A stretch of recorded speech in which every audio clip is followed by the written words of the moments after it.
Hi, hello, and welcome, or welcome back, I suppose. Slightly new filming angle. I simply felt like doing something a little bit different. We, as far as I can tell, have a slightly shorter video today. I mean, at the very least, it's going to be shorter than the last one. I would do voiceover with makeup, but with anything with generally darker subjects, it just feels a little bit odd. And when I say darker subjects, today we're going to be covering the Virgin Suicides, so just like painting my face with pink and green flowers just feels a bit much when we're talking about teenagers taking their lives. So, you know, in the same way that it felt a bit odd doing that with It Ends With Us, and I probably won't be doing it on Thursday as well because I'll be covering a crime book. So again, it just feels a bit odd. I mean, I am not weighing in on the taste factor or tact factor when it comes to talking about certain topics while doing makeup. It is purely a personal thing. I don't want to do it, so no voiceover today, no voiceover on Thursday, but I think we will be back to doing them next week. So where you can see me become a clown live rather than just looking like one. So like I said, today we're talking about The Virgin Suicides by Jeffrey Eugenides, and I think the trigger warnings are fairly front and centre in the title. So there's that. Let's get on with it then.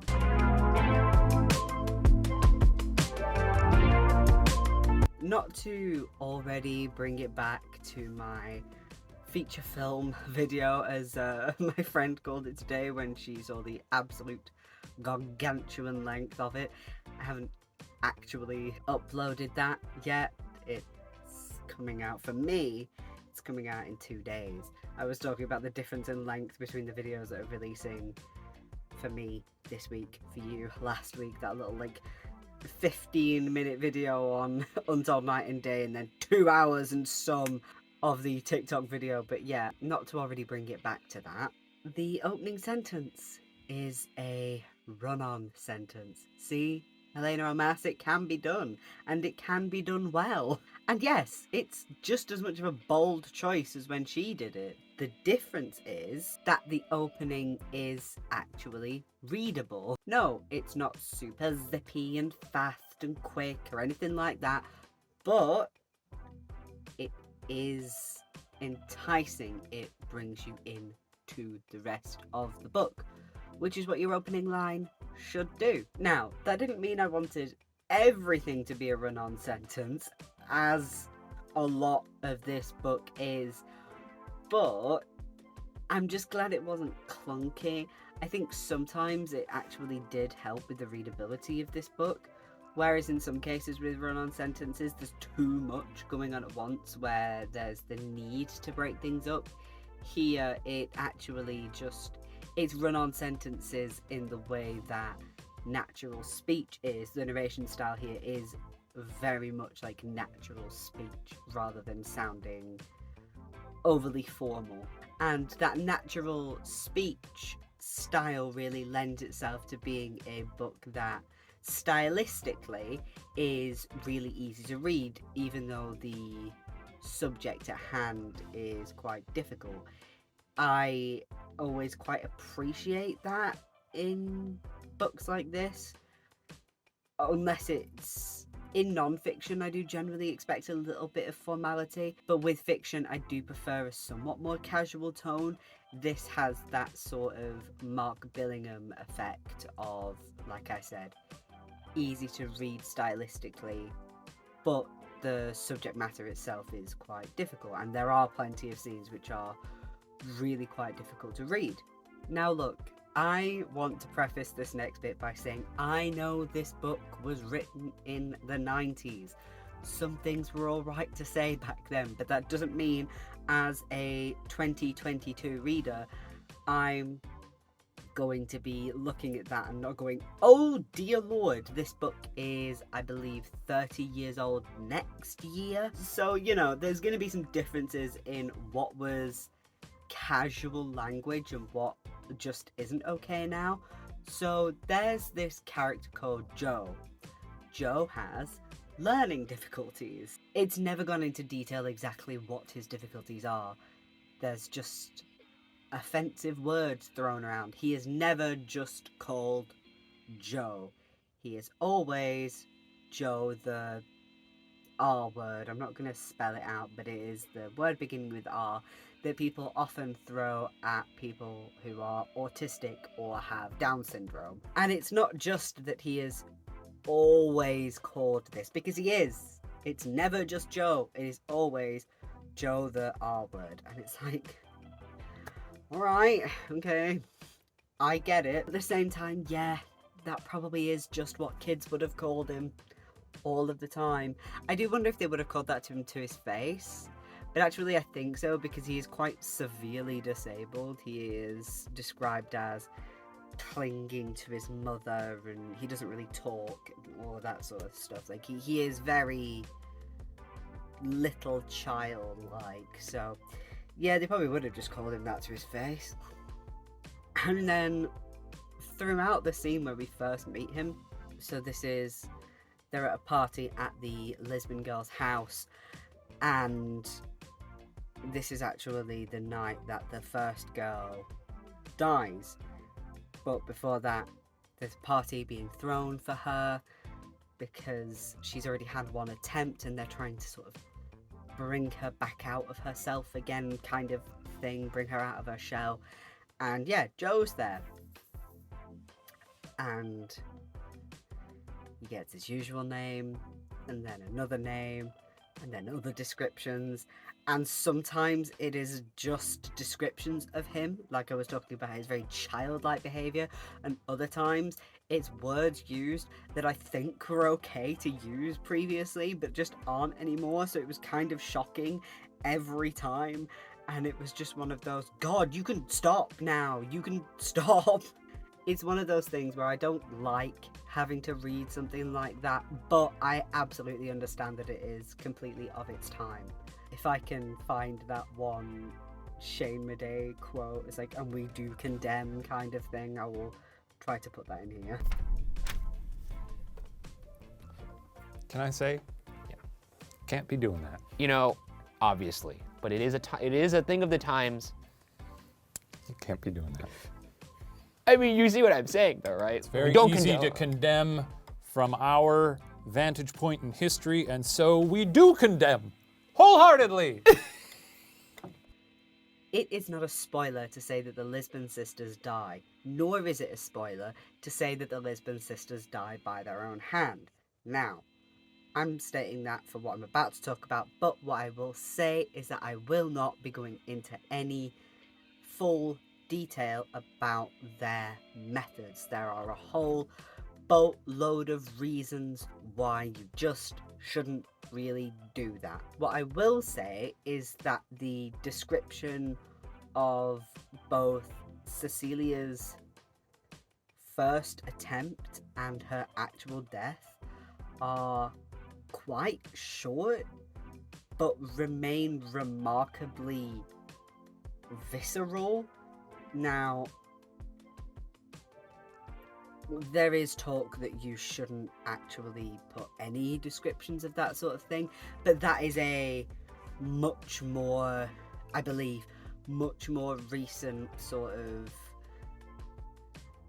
study type thing for putting out to media outlets, usually TV and film, but also for authors as well, that methods shouldn't be described. But I'm not going to hold that against Jeffrey Eugenides here.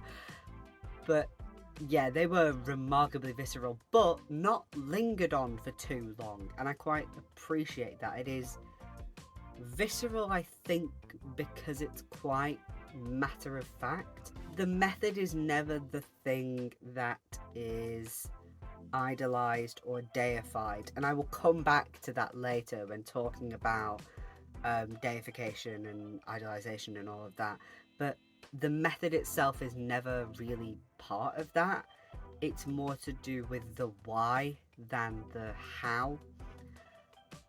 But like I said, there is a very visceral quality and it's very matter of fact. The closest we get to an emotional reaction to it is because one of the boys that is in the friend group of the narrator when they were teenagers is the person that found Cecilia. There's no excessive detail, and it's something that I both appreciate, and it's something that is also quite jarring because of what's kept away and what is given. Now, I mentioned the narrator there. The narrator is a very strange part of this book. So, the biggest strangeness that comes from this narrator is that he very rarely uses I. It's almost always we. Now, I have a few problems with this, not because of Jeffrey Eugenides. I have problems with it from a character standpoint, and what I mean by that is Jeffrey Eugenides has written a really good character because I have so many feelings about this. Because I often talk about characters as if they're like people, and sometimes I worry that that comes across as the writer. No, these are all about to be basically compliments to Jeffrey Eugenides, that I am so fixated on the way this character behaves. So like I said, I say character, he's like kind of a character, but also he is the narrator sort of thing. Anyway, he almost always uses the word we to describe himself and his group. But the thing is, that group could be anybody from a couple of friends of his to his whole group of friends when they're teenagers to the entire town/village that they live in. It's very vague. But back to talking about the we, is that he uses it in a way where I feel like he's definitely projecting. It just feels like sometimes he'll talk and it's like, oh, we felt this. We certainly all thought this. And it's like, no. Your experiences aren't universal. You mean I felt this. I thought this and all of that. But no, it's always we. Everybody's thoughts and feelings towards the Lisbon sisters are universal. And like,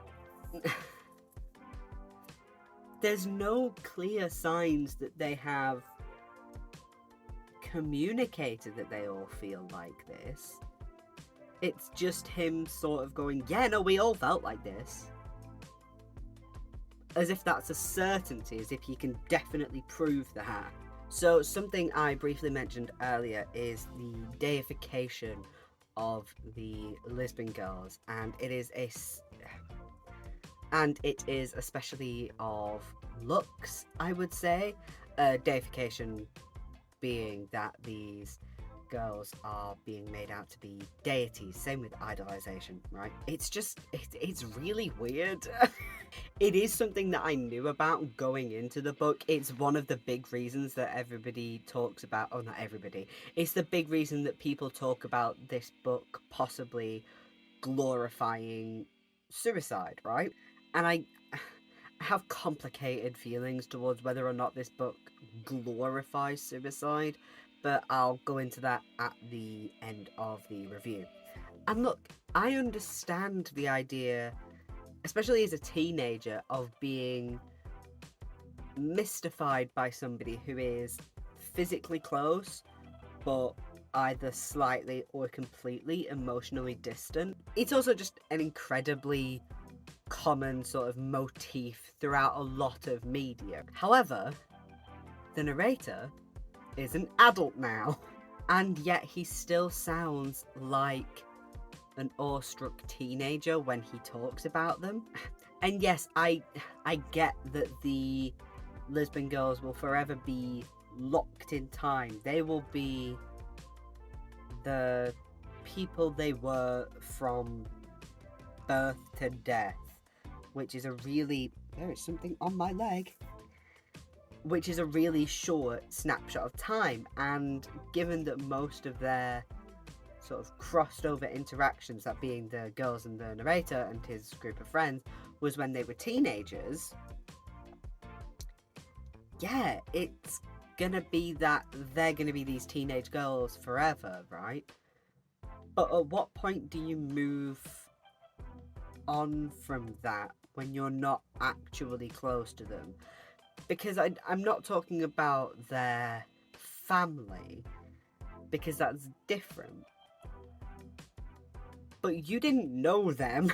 Like, the narrator wasn't even one of the guys taking them to prom night. That's something that happens later on. There's like a really popular, beautiful, good-looking guy who wants to take looks, and basically the only reason he's able to do it is because he has a group of his other friends taking the rest of the Lisbon girls to prom as well. Yes, their deaths are tragic and unusual and frankly still a bit of a mystery, but at some point in your adult life you have to separate yourself from that point in time. It's leaving me with that feeling of when people just can't leave high school up here, frankly. You know, Eugenides really captures the essence of people who just can't mentally leave high school. And I don't even know if it's that they peaked in high school, but that kind of vibe, right? This guy seems like if he were in a different book, he would be the guy that gets with the manic pixie dream girl. But what if that guy never got the manic pixie dream girl? That's not what I'm saying that the Lisbon sisters are, but that's who the narrator is. He is, what if the guy from, what if it's not she came in to their life and left, it's what if they were just watching the manic pixie dream girl from afar like a fucking creep? And like I was saying earlier, this guy is basically unreliable narrator 101 because almost every story he tells is, I heard from X, who heard it from Y, who read it in Z, and I'll be honest, I really like that. I do like reading stories with unreliable narrators. It gives the reader something a little more, something a little bit of titillation. Trying to separate sort of in novel fact from fiction. It's that kind of, there's awareness from Eugenides but not from the narrator kind of thing, right? So speaking of a lack of awareness, let's head back to something I was talking about earlier, where the group of boys take the Lisbon girls to prom. Now remember, from the point of view of the narrator, he's only hearing about this in his present day of other people reminiscing about an event that he wasn't present for. This is what I mean by he's unreliable. And I think it's so funny because this whole book is told like everything is the gospel truth. Is that a phrase? I swear that's a phrase. Everything is told like it is the God's honest truth. But it's hard to understand that that's the case, right? But the narrator talks, but basically the journey over there is something the narrator talks about as a moment where it seems like the girls became human almost. Now, he does talk a little bit like that earlier with the night of the house party, but one, that's a little bit more, they became less of a singular unit of Lisbon girls and became each individual sister. But also, the night of that house party is also the night that Cecilia died, so that will always be marred and tinged with something else. But the night of prom, he's like, there's a quote, and I don't have the page number, but what is it? yeah, he says something like, they were, after all, our neighbours, because they're talking about the fact that there is actually a shared life between them. They have seen the same things, they have grown up in similar ways and all that, but fam, you are still deifying them as a grown adult. You can't be like, this was the night they became human to us, but also be like, we continued to worship the ground they walked on. Those are not the same thing. Again, I think that is awareness from Jeffrey I think that is awareness from Jeffrey Eugenides, writing a character without self-awareness. Or at least I hope so, because I'm saying that, presuming, but I benefit of the doubt, right? It feels like it's done on purpose. Now, this next bit is possibly a spoiler.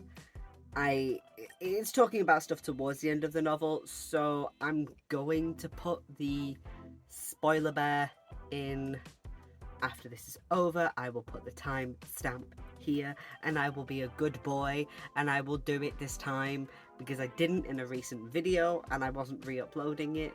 I just put it in the description.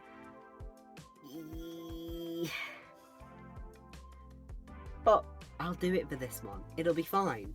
So I thought that the girls would die sort of one by one throughout the book, but instead it's Cecilia dies relatively early on, and then towards the end of the book, from what I could tell anyway, they all die, the rest of them die in the same night in different ways, or at least it's all very close together.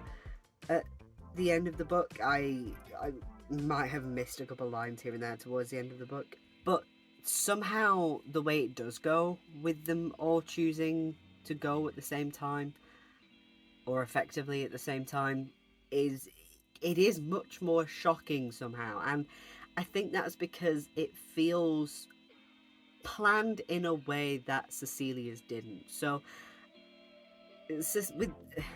with Cecilia, it felt more like, while you never knew why, because they never really discover why with any of them, or explicitly why with any of them. With Cecilia, it certainly felt like she was going through mental distress and felt she needed a way out. She actually made an attempt before she successfully ended her own life. Whereas with the other girls, there was an obvious change as a sort of before and after Cecilia kind of thing, which makes sense. You would expect a group of girls who have just lost their sister to behave differently, but there's just the fact that there wasn't seemingly anybody else involved in Cecilia's death, whereas the other girls, it did feel like there was some sort of, if not an explicit pact, then at the very least a plan, and there's something deeply unsettling about that, because not only is it the kind of, oh, they are in such a horrendous, deep, dark place with their mental health that they are considering and going through with taking their own life, but also that they are, as a group, planning on doing it at the same sort of time. There's something very unsettling about that. It is sort of, like I said, it's not completely clear why Cecilia chose to take her life, but I do have that feeling that if she hadn't gone through with that, or if her attempts hadn't been successful, perhaps the other girls wouldn't have died either.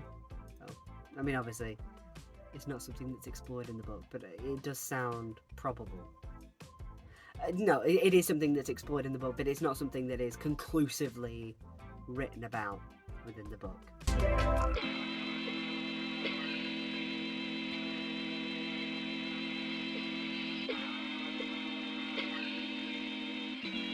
So, in terms of whether or not this book glorifies suicide, I don't think so. Now, it is hard to separate, sometimes it is hard to separate the idolization of the girls and their actions. Sometimes they feel like one thing. But the glorification and idolization of the girls, I think, is only attached to their actions because there is mystery around it in some way. And yes, that might be considered glorification because there's option for people to maybe read this and then want to be like the Lisbon girls. But at the same time, it is very clear that even without their deaths, these girls were absolutely idolized and deified by the group of boys that the narrator is friends with throughout their teenage years. You know, there is nuance here. You have to very much employ that critical thinking side of your brain when you read this, and possibly controversial, which I don't like to be in particular, but to me, this glorifies suicide in the way that the Lolita book glorifies being a nonce. Now, I'm not going to talk about any movie adaptations. I know there are multiple adaptations of Lolita, which are all, from what I can tell, fucking grade A grim, because they're like, yeah, let's sexualize this fucking child. And I know that there is a film adaptation of The Virgin Suicides as well. No idea what that's like. I have no idea if it is a faithful adaptation or not. The reason that I compare them is because of the narrators. They are both deeply, deeply unreliable. Just can't be trusted at any given moment. And there's something in that which makes me think that as a whole, there's no actual glorification of the action going on, but more as a kind of, you're not meant to like this character. Not talking about the Lisbon sisters, talking about the narrator. You're not meant to like him, you're not meant to be with him. I think you're more sort of supposed to not judge him, but again, like I said, look critically at the way he talks, the way he behaves. I genuinely think, in the same way that I talked about this when I reviewed Lolita in my written reviews, I think giving a book like this a go, now I understand, like with that, these are harsh topics that not everybody is comfortable reading about, absolutely understand that. But I do genuinely think giving books like this a go are worth it, because it's one of those things where sometimes with books, even if it's not cut and dry, it is relatively simple that there's glorification going on, or even not with books, with pieces of media. Like, from what I can personally say, I'm just talking about season 1 here. I'm not going to talk about everything else because apparently that went very Riverdale, but the first season of 13 Reasons Why is absolute glorification of suicide, because it is suicide as an act of revenge, and she's got all these tapes, and you probably know all this by now, you don't need me to explain that, but I would say that is basically you know, cut and dry. But with here, it's not that way, and I do genuinely think that books like this are worth reading for yourself and seeing how you would judge that, right? So, welcome to the end of the video. Just a friendly reminder that I am trying to boost mine subscribers. I'm tiny little micro channel just trying to get to 50 subscribers, maybe even 100 by the end of the year. If you could do anything to help me with that, it would be much appreciated. Retweeting the video tweet is a great help. The link will be in the description. And all the usual things that YouTubers are supposed to ask you to do, like comment, subscribe, hit the bell, and all that shit. Do that if you feel like it. Give a little book reviewer some help. So I hope you have a wonderful day, a wonderful night, a wonderful whenever you are watching this. Take care of yourselves. Right.